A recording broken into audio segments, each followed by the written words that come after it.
నీ జీవితంలో కష్టాల గుండా వెళ్ళినప్పుడే ఎదుటివాడి కష్టం నీకు అర్థమవుతుంది. ఆకలి మంటల గుండా వెళ్ళినప్పుడే ఎదుటివాడి ఆకలి మంటలు నీకు అర్థమవుతుంది. నువ్వు అపార్థం చేసుకోనబడినప్పుడే ఎదుటివాడు అపార్థం చేసుకోనబడినప్పుడు ఎంతగా బాధపడతాడు నీకు అర్థమవుతుంది. నువ్వు నిర్దాక్షిణ్యంగా నిందించబడినప్పుడే ఎదుటివాడు నిందించబడుతున్నప్పుడు నువ్వు అర్థం చేసుకోగలుగుతావు. కొన్ని సందర్భాల్లో దేవుడు ఎందుకని నీ జీవితంలో నీ ప్రమేయం లేకుండా కష్టాలు గుండా కావచ్చు, ఆర్థిక ఇబ్బందులు గుండా కావచ్చు, అనారోగ్యం గుండా కావచ్చు, ఆపదల గుండా కావచ్చు, అవమానం గుండా కావచ్చు, ఎందుకు దేవుడు నీ జీవితంలో వాటిని అనుమతిస్తాడంటే నీ చుట్టూ ఉన్న సమాజంలో ఇలాంటి వాళ్ళు చాలామంది ఉన్నారు. వాళ్ళకున్న బాధనలా ఏమిటో తెలుసా?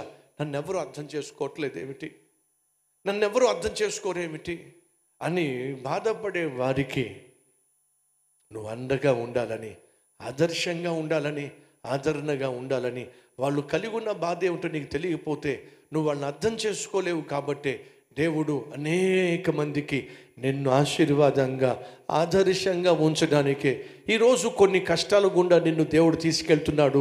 నిన్నేదో కష్టపెట్టాలని కాదో, అనేక మందికి నిన్ను ఆశీర్వాదంగా, ఆదర్శంగా మార్చాలనే నీ జీవితంలో దేవుడు కొన్ని కష్టాలను అనుమతిస్తాడు.